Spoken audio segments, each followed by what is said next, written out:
Anime. Even my grandmother watches it. I wish I was joking. No. So this got me thinking, why is anime so popular? Roll credits.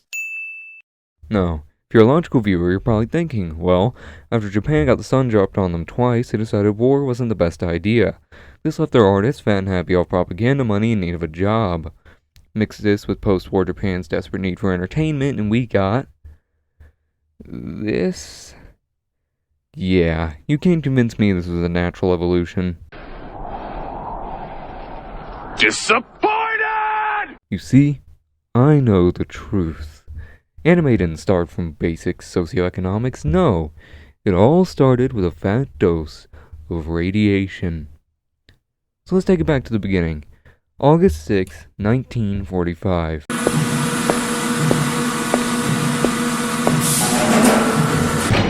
Boy, I sure am happy to go see my family after a long day of work at the factory. What's that? This day marked the bombing of Hiroshima, Japan's first case of major radiation exposure. 3 days later, another bomb was dropped on the city of Nagasaki. I'm glad my family and I survived that bombing. We should be safe now.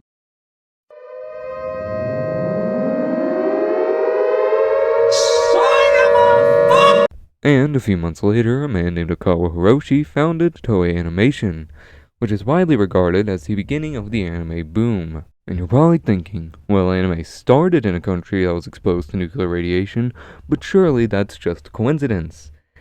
But that's where you're wrong. The top 3 countries where anime has the highest viewership are as follows: Japan, the United States, and the Philippines. We've already covered Japan's history of nuclear radiation, so let's move on to the Philippines, which has quite the history itself. So much so that it has an anti-nuclear movement with roots dating back to the 70s. This movement was followed with strong evidence that the US had been doing nuclear testing in their bases within the country. And after the Philippines rejected more US bases, they left behind improperly disposed of nuclear waste. And speaking of the US, it's at the number 2 spot for our highest anime viewership. And not only does it have a history of nuclear exposure, but I can narrow it down even more. The 3 states where anime is the most popular are as follows: California, Nevada, and Washington. And what do these states have in common? California and Nevada make up a majority of nuclear testing sites in the US, and Washington is home to the Hartford nuclear site, which is considered one of the most polluted and irradiated places in the United States.